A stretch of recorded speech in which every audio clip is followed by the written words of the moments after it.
우리 사람의 본성은 모든 것을 자기 중심적으로 생각합니다. 모든 것이 자기 중심적으로 돌아가기를 원하는 것이 사람의 본성입니다. 모든 것을 자기 유익을 위해서 사용하고 싶어 합니다. 심지어 옆에 있는 사람도 자기의 유익을 위해서 사용하려고 합니다. 이용하려고 합니다. 조금 울리는데요. 뿐만 아니라 이것이 심해서 우리가 신앙생활을 하면서 하나님의 존재도 우리의 유익을 위해서 이용하려고 합니다. 그러나 예수 그리스도 안에서 거듭난 우리의 본성은 우리의 유익을 위해서가 아니라 타인의 유익을 위해서 움직이려고 합니다. 우리의 영광을 위해서가 아니라 하나님의 영광을 위해서 움직이려고 합니다. 우리를 드러내기보다는 하나님을 드러내려고 합니다. 모든 것이 나 중심이 아니라 하나님 중심으로 돌아가기를 원하는 것이 그리스도 안에서 새롭게 거듭난 본성입니다. 그런데 우리가 예수 그리스도를 믿고 따라가는 동안에 예수 그리스도 안에서 거듭난 이 본성이 우리의 옛 본성에게 계속 침략을 당합니다. 계속 공격을 당하는 겁니다.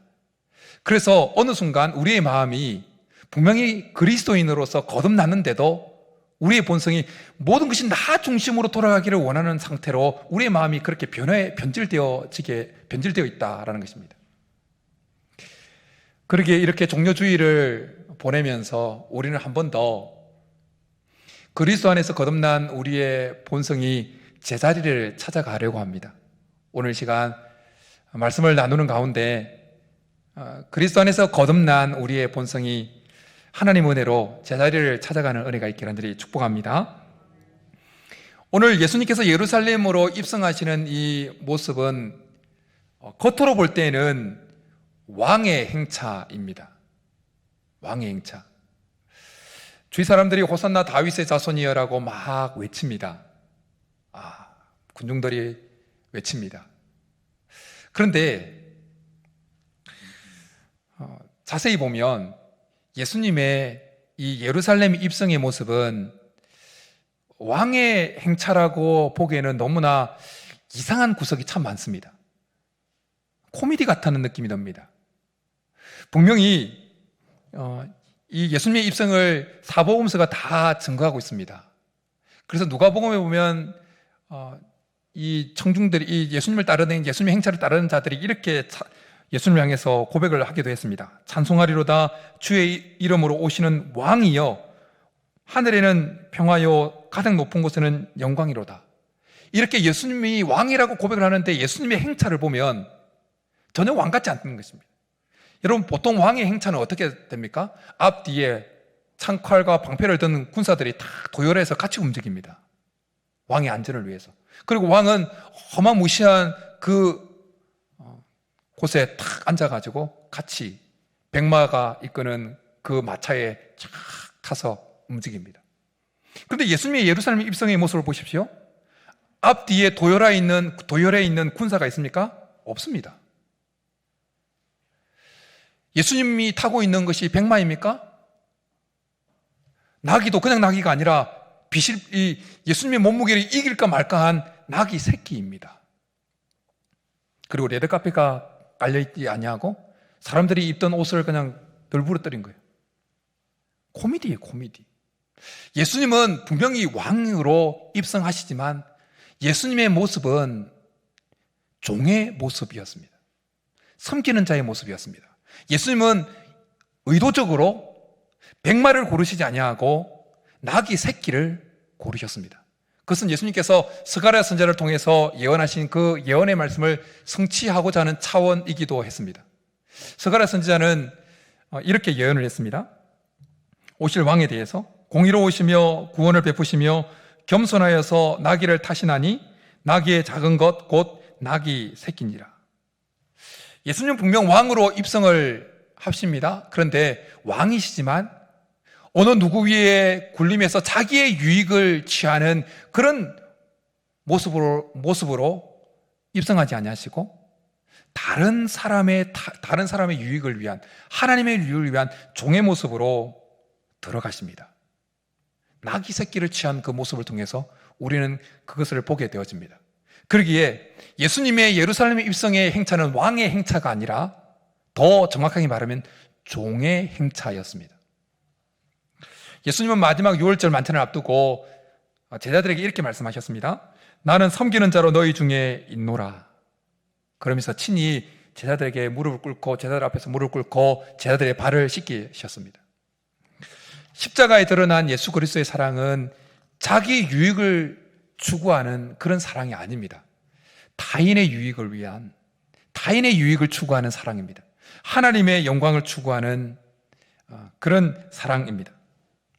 성경에 보면, 빌립보서에 보면 예수님은 하나님과 근본, 하나님과 본체시지만 하나님과 동등됨을 취할 것으로 여기지 아니하시고 사람과 같이 되셨다고 말씀합니다. 그러면서 그 중간에 종의 형체를 취하셨다 말씀합니다. 정말 그냥 우리가 읽고 지나가지만 빌립보서를 읽을 때 그건 엄청난 사건입니다. 만물의 지배자였던 예수님이 만물을 섬기는, 사람을 섬기는 종의 모습을 취했다. 이건 있을 수가 없는 일이에요. 있을 수 없는 일을 주님이 그렇게 하신 것입니다. 예수님은 누구의 강요에 의해서 종의 모습을 취한 것이 아닙니다.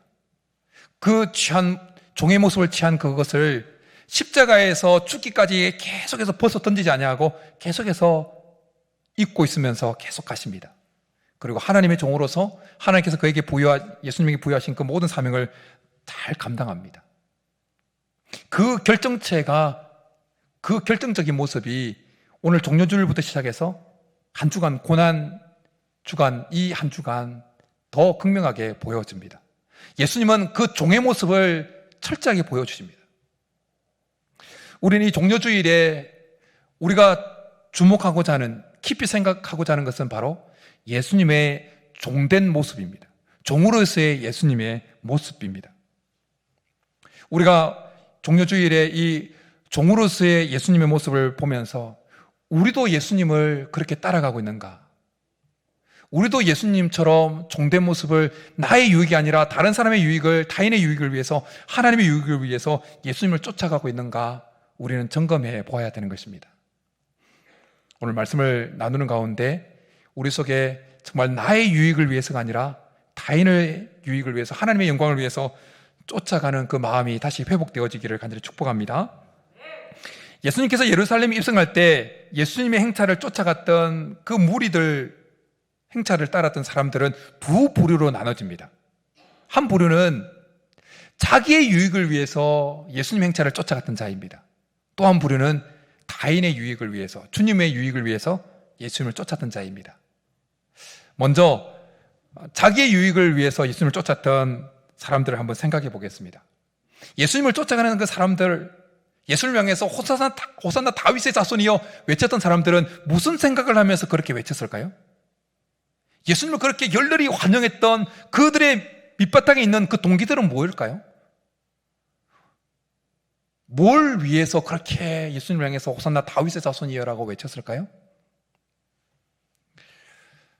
예수님은 이미 이스라엘 백성들에게 예수님이 행한 엄청난 능력으로 인해서 예수님이 엄청나게 능력 있는 분이라고 알려져 있었습니다. 예수님을 향해서 호산나 다윗의 자손이라고 외쳤던 사람들 중에는 예수님께서 오병이어로 5,000명을 먹인 그 사건 때 예수님을 붙잡아서 임금 삼으려고 했던 사람들도 포함되어 있을 수 있습니다. 그리고 예수님은 이 예루살렘 입성하기 얼마 전에 예루살렘에서 얼마 떨어지지 아니한 베다니에서 죽은 나사로까지 살려내셨습니다. 이 소문이 파다했습니다. 그랬기에 예수님을 따라가면서 호산나 다윗의 자손이여 외쳤던 그 사람들 속에는 예수님을 향한 기대가 있었습니다. 어떤 기대요? 예수님께서 예루살렘에 입성해서 왕으로 등극하기를 원하셨습니다. 등극해서 뭐 어떻게 하라고요? 그들을 로마 압제에서 구출해내도록, 그들의 배고픔에서 오병이어 같은 기적을 행해서 그들의 배고픔에서 그들을 해방시켜달라고. 그들이 예수님을 향해서 호산나 다윗을 외쳤던 이유는 모두 다 자기 자신들의 유익을 위해서였습니다. 타인이나 예수님을 위해서 호산나 다윗의 자손이라고 외친 것이 아닙니다. 모두 다 자기들의 필요를 위해서, 자기들의 만족과 유익을 위해서 외쳤던 것입니다. 그런데 그들이 예수님을 향해서 호산나 다윗의 자손이여 외쳤던 그들이 일주일도 지나지 않아서 빌라도 법정에서 예수님을 향해서 뭐라고 외칩니까? 십자가에 못 박게 하소서, 십자가에 못 박게 하소서. 사람이 그래도 낯짝이 있죠. 어떻게 일주일 만에 호산나 다윗의 자손이여 했다가 일주일도 안 돼서 십자가에 못 박게 하소서 그렇게 합니까? 아무리 그래도 그렇죠. 그런데 왜 이들이 이렇게 예수님에 대해서 돌변해버립니까? 예수님을 쫓아가되 자기 자신의 유익을 위해서 쫓아갔기 때문입니다. 자기 자신의 필요를 위해서 예수님을 쫓아갔기 때문입니다.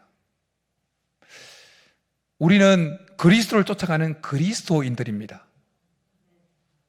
그런데 우리가 그리스도인이지만, 예수님을 쫓아가는 그리스도인이지만, 우리가 예수님을 쫓아가면서 우리 자신의 필요와 우리 자신의 유익을 위해서 예수님을 쫓아가면 우리도 마지막에 바뀌어버렸던, 예수님을 십자가에 못 박게 하소서, 못 박으라고 외쳤던 무리들처럼 되어질 가능성이 많습니다.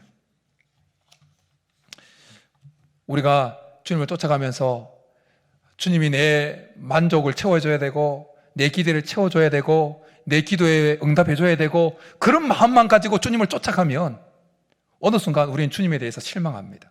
주님이 내 기도에 응답되지 않냐고 내가 바라는 대로 내 삶을 이끌어가지 않을 때 우리는 하나님에 대해서 실망하고 실족하고 심할 경우 욕하고 돌았습니다. 얼마 전에 오랫동안 목회를 하셨고 지금도 목회하고 있는 목사님으로부터 전화 한 통이 걸려왔습니다. 그 전화를 받고 얼마나 제 마음이 아프고 서글펐는지 모릅니다. 그 이야기는 참 여러분들에게 공개하기에는 부끄러운 이야기입니다. 목사들 세계에서 있는 이야기이기 때문에. 그러나 이 이야기를 여러분들에게 공개하는 이유는 제 마음을 지키기 위한 것이고 또한 여러분들에게 기도를 부탁하기 위함입니다.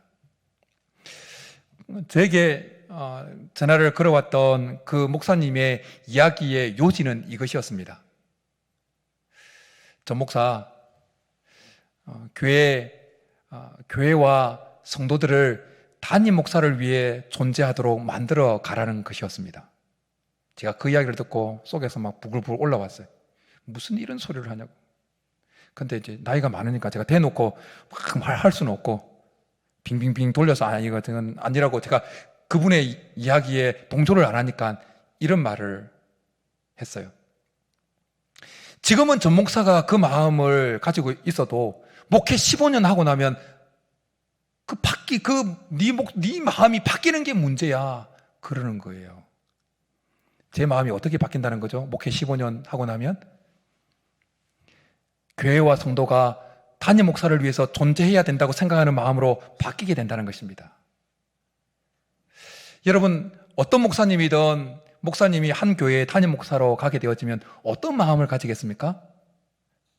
나는 주님의 몸된 교회와 성도들을 위해서 존재하는 자다.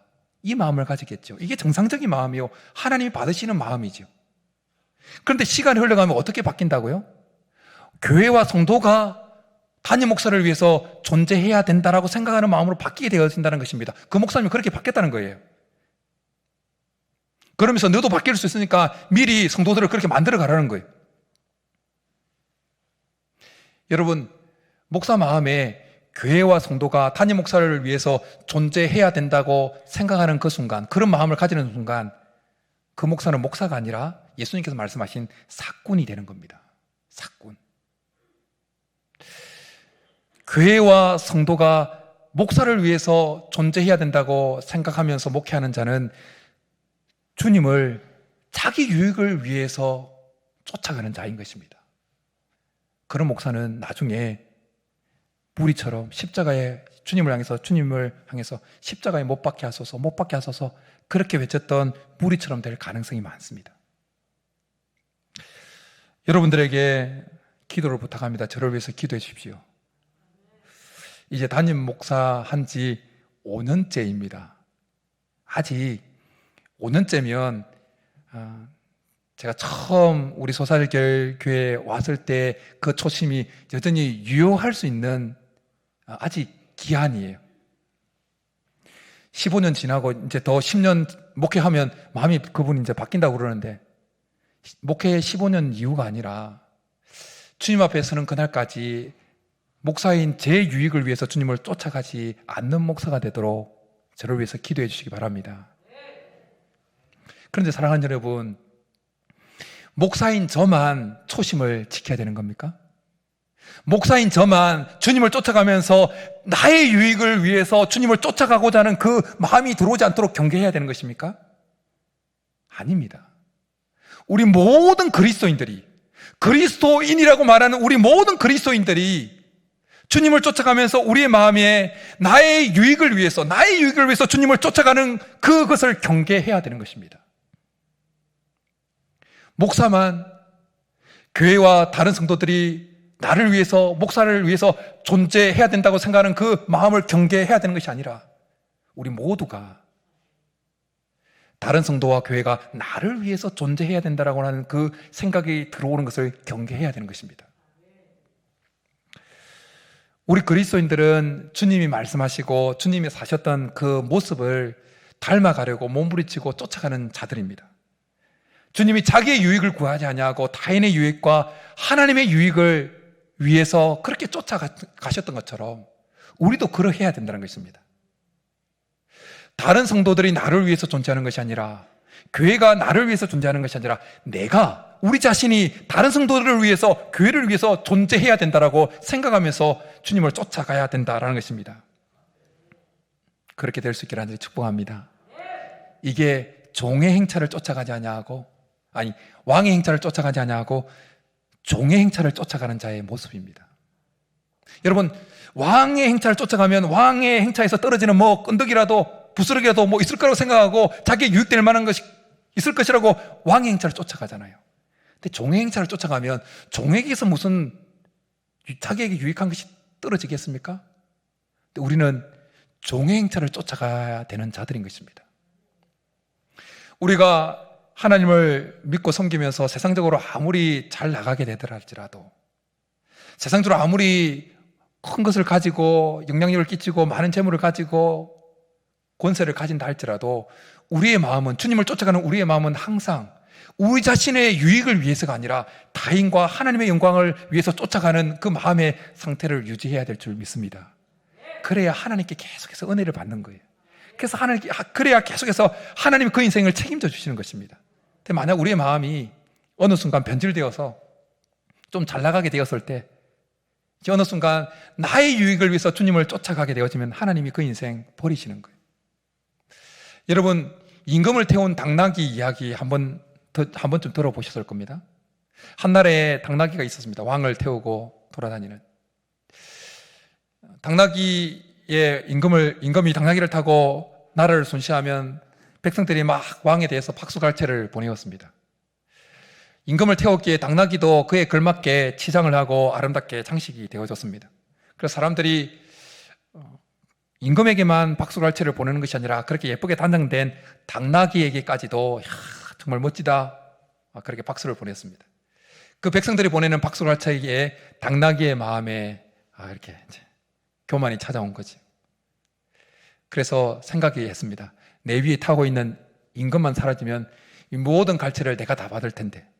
그래서 어느 날 자기 위에 타고 있는 임금을 내동댕이 쳐서 봤습니다.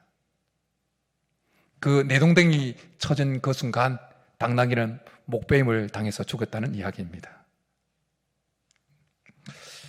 말씀을 묵상하면서 조금 전에 언급했던, 저에게 전화했던 그 목사님과 그리고 예수님의 12제자에 대한 모습이 오버랩되면서 제 속에 생각이 났습니다. 예수님의 12제자들은 무리들과는 다르게 예수님을 쫓아갈 때 다른 마음을 가지고 쫓아갔습니다. 무리들은, 그냥 일반 무리, 예수님의 행차를 따랐던 일반 무리들은 처음부터 자기들의 유익을, 자기들의 필요를 채움받기 위해서 예수님을 쫓아갔습니다. 그러나 12제자들은 나를 따라오라, 내가 너희를 살아남는 어부가 되게 하리라는 주님의 초청에, 콜링에 자기들에게 유익될 만한 모든 것을 다 버리고 주님을 쫓았습니다.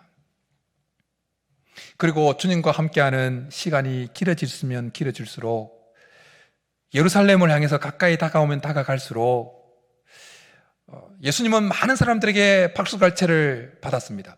예수님뿐만 아니라 예수님과 함께 같이 늘 움직이는 12 제자들도 사람들로부터 막 박수갈채를 받았습니다. 정말 대단하다. 근데 그렇게 사람들에게 박수갈채를 받으면서 어느 순간 제자들의 마음이 임금을 태운 당나귀의 마음처럼 그렇게 변질되기 시작했습니다. 모든 것을 다 버리고 주님을 위해서 주님의 콜링에 반응해서 나아갔는데 어느 순간 제자들 마음은 자기들의 유익을 위해서 주님을 쫓아가는 마음으로 변질되어져 있었습니다. 그래서 길에서 제자들 사이에서 자기들 가운데 누가 큰지 논쟁이 일어나기도 했습니다.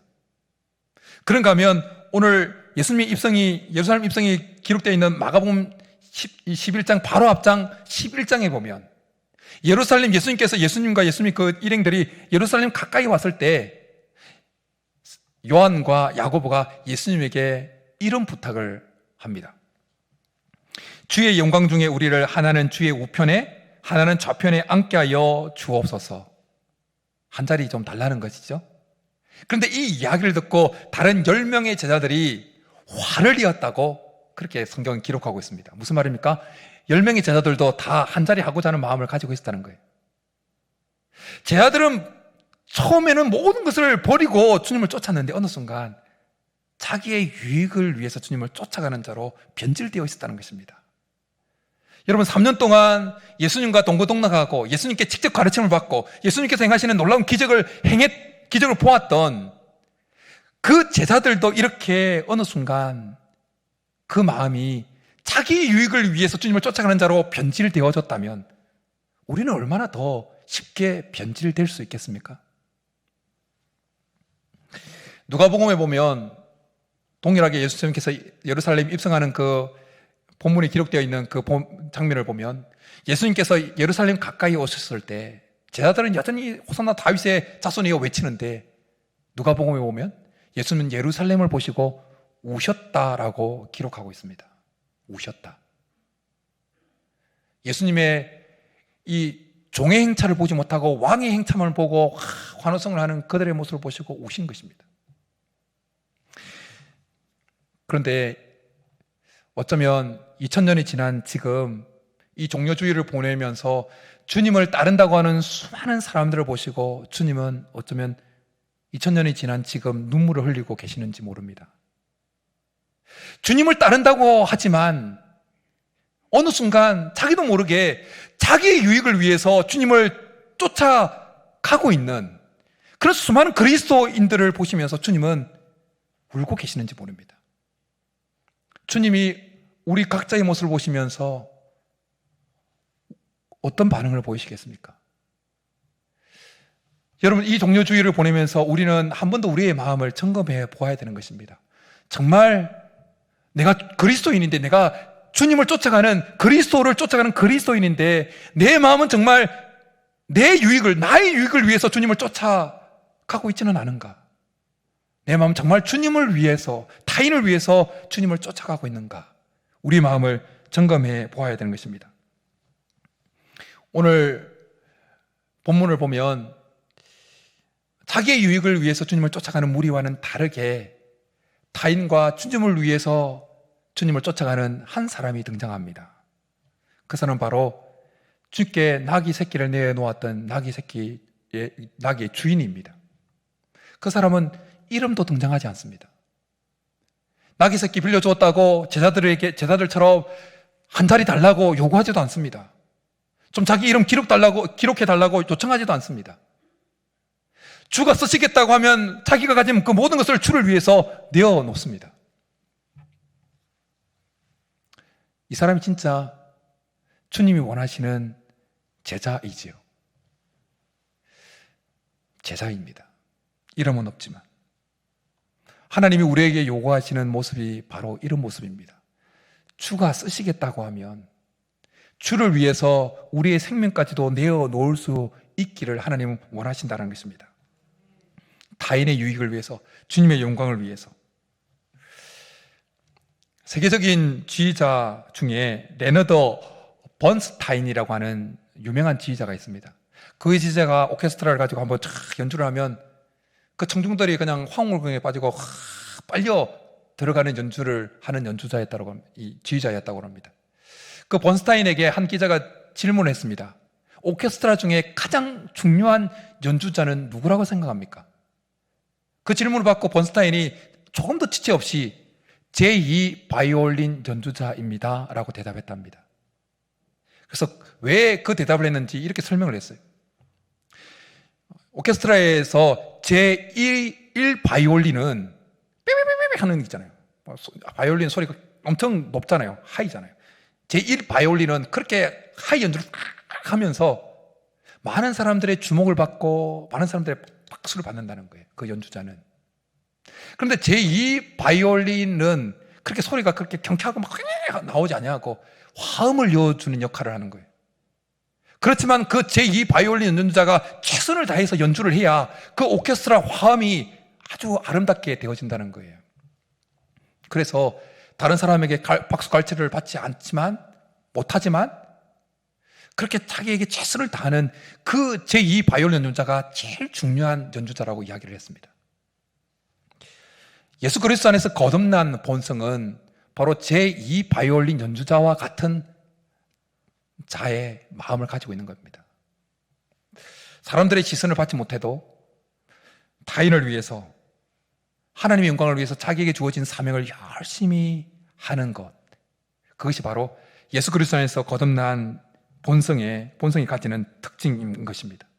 세상은 제1 바이올린처럼 소리 내는 그 연주자에게 주목하지만 우리 하나님은 제2 바이올린 연주자 같이 전체를 위해서, 타인을 위해서, 주님을 위해서 묵묵하게 중저음의 소리를 내는 자를 주목하십니다. 여러분, 공동체 안에 이런 제2 바이올린 연주자와 같은 역할을 하는 사람이 많으면 많을수록 그 공동체는 천국이 되는 것입니다. 그 공동체는 그 제2 바이올린 연주자와 같은 역할을 하는 자들이 어떤 자들입니까? 타인을 위한 자들이고 전체를 위한 자들이잖아요. 그런 자들이 많을수록 그곳에 들어오는 자들마다 회복을 경험하는 거예요. 바울은 성령의 감동하심을 입어서 고린도전서 13장에서 사랑에 대해서 쭉 이야기를 합니다. 사랑은 오래 참고, 사랑은 온유하며 시기하지 아니하며, 사랑은 자랑하지 아니하며, 교만하지 아니하며, 무례히 행하지 아니하며, 자기의 유익을 구하지 아니하며, 성내지 아니하며, 악한 것을 생각하지 아니하며 쭉 이야기를 합니다. 그 중에 주목해야 될 것은 사랑은 자기의 유익을 구하지 아니하며 라는 부분입니다. 고린도전서 13장에 나오는 사랑은 예수 그리스도의 사랑을 의미하는 것입니다. 예수 그리스도의 사랑은 어떤 사랑이라고요? 자기의 유익을 구하지 아니하는 사랑이라는 것입니다. 그리스도의 사랑을 깊이 경험했고 성령의 감동하심을 입었던 바울은 동일하게 고린도전서 10장에서 우상에게 바쳐졌던 그 재물에 대해서 이야기를 하면서 이렇게 성령의 감동을 입어서 이야기합니다. 누구든지 자기의 유익을 구하지 말고 남의 유익을 구하라. 유대인에게나 헬라인에게나 하나님의 교회에나 거치는 자가 되지 말고 나와 같이 모든 일에 사람을 기쁘게 하여 자신의 유익을 구하지 아니하고 많은 사람의 유익을 구하여 그들로 구원을 받게 하라.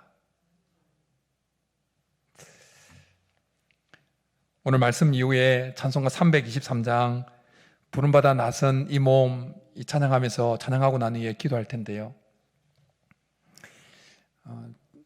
나이가 좀 지금도 젊지만 젊었을 때 이 찬양 부름받아 나선 이 몸 정말 겁없이 막 불러댔습니다. 겁없이 막 불러댔어요. 그런데 이 찬양 함부로 막 못 부르겠더라고요. 요즘에는. 부름받아 나선 이 몸 어디든지 가오리다. 어디든지 잘 못 가겠더라고요. 3절에 이렇게 고백합니다. 존귀 영광 모든 권세 주님 홀로 받으소서. 멸시천대 십자가는 제가 지고 가오리다. 이름 없이 빛도 없이 감사하며 섬기리다. 이름 없이 빛도 없이 감사하며 섬기리다. 3절이 바로 나귀 새끼의 주인의 모습이잖아요. 이름도 없어요. 빛도 없습니다. 요구한 것도 없습니다. 주가 쓰시겠다고 하면 다 내어놓았습니다. 이 찬양을 할 수 있는 자는 왕의 행차를 따르면서 자기에게 떨어질 자기의 유익을 위해서 주님을 쫓아가는 자가 아니라 나귀 새끼를 타신 그 예수님 모습 속에서 종의 행차를 보고 주님을 위해서, 타인을 위해서 주님을 쫓아가는 자입니다.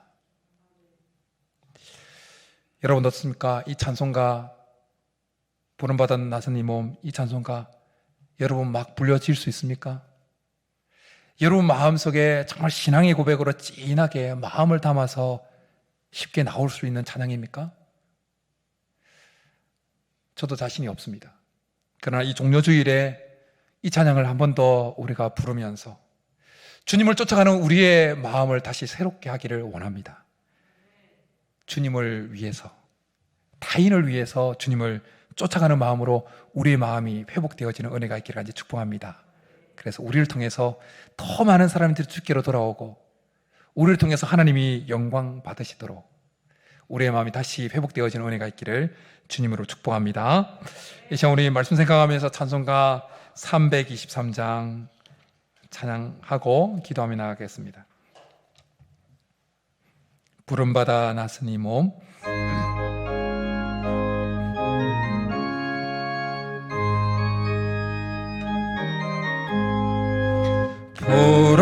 부름받아 나서니 몸 어디든지 가오리다.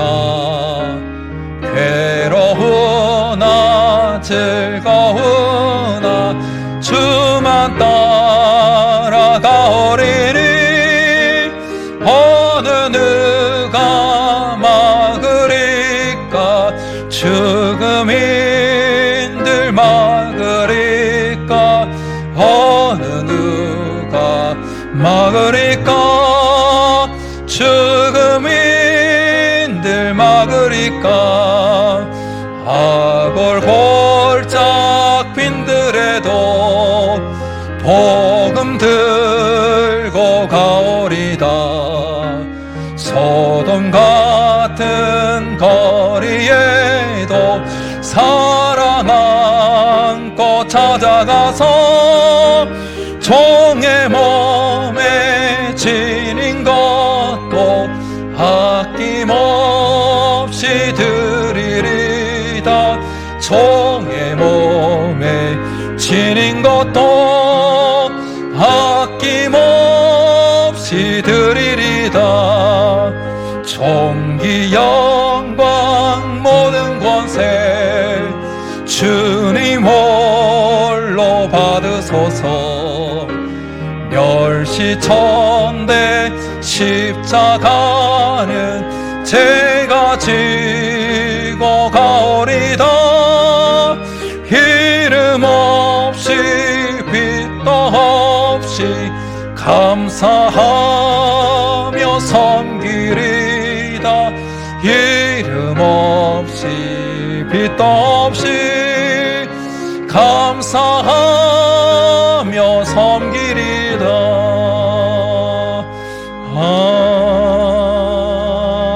아멘. 이 시간 우리 말씀 생각하면서 같이 기도하며 나가겠습니다. 여러분 하나님 앞에서 우리의 마음을 한번 점검해 보십시다.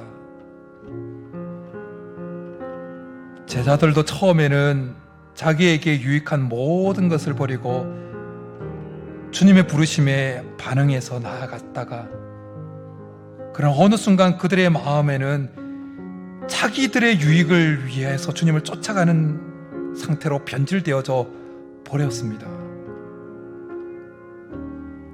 우리의 마음은 어떻습니까? 주님을 쫓아가는 우리의 마음은 어떻습니까?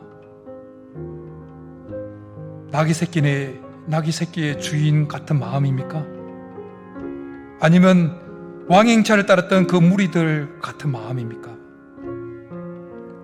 주님 앞에 솔직한 우리의 마음을 내어놓으면서 하나님, 우리가 그리스도인인데 타인을 위하여 주님의 영광을 위하여 주님을 쫓아가는 자가 되게 도와달라고, 우리의 마음을 다시 주장해 달라고, 우리의 마음을 다시 회복시켜 달라고, 그래서 우리가 서는 곳마다 하나님의 영광이 드러나고 더 많은 사람들이 주께로 돌아오고 우리가 서 있는 이곳이 천국이 되게 만드는 도구가, 통로가 되게 도와달라고 이제 우리 말씀 생각하면서 주여 한번 부르기도 나가겠습니다.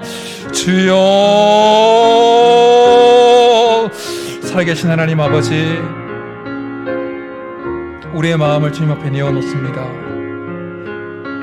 주님, 어느 순간 변질되어져 버린 우리의 마음, 스물스물 어느 순간 내 자신을 위하여, 나의 유익을 위하여, 나의 안전을 위하여, 내 안위를 위하여, 내 필요를 위하여 주님을 쫓아가고 있는 마음의 상태로 조금씩 변질되어져 버린 이 마음을 주님 앞에 다시 내어놓습니다. 하나님, 은혜를 베풀어 주옵소서. 이 종려주일 일부러 낙이 새끼를 취하여 종의 모습을 보여주신 그 주님의 발자취를 따라가고 싶습니다. 나의 유익을 위해서가 아니라 주님의 유익을 위하여, 주가 서시겠다고 하면 생명까지도 내어놓을 수 있는 마음의 상태를 계속해서 유지하며 주님을 쫓아가기를 원합니다. 주님, 은혜를 베풀어 주옵소서. 은혜를 베풀어 주옵소서. 그래서 우리가 서 있는 곳에 하나님의 영광이 드러나게 하시고, 우리가 서 있는 곳이 천국으로 바뀌게 하시고, 우리를 통해서 더 많은 영혼들이 주께로 돌아오는 역사가 일어날 수 있도록 주께서 함께하여 주옵소서. 주님 도와주옵소서. 은혜를 주옵소서.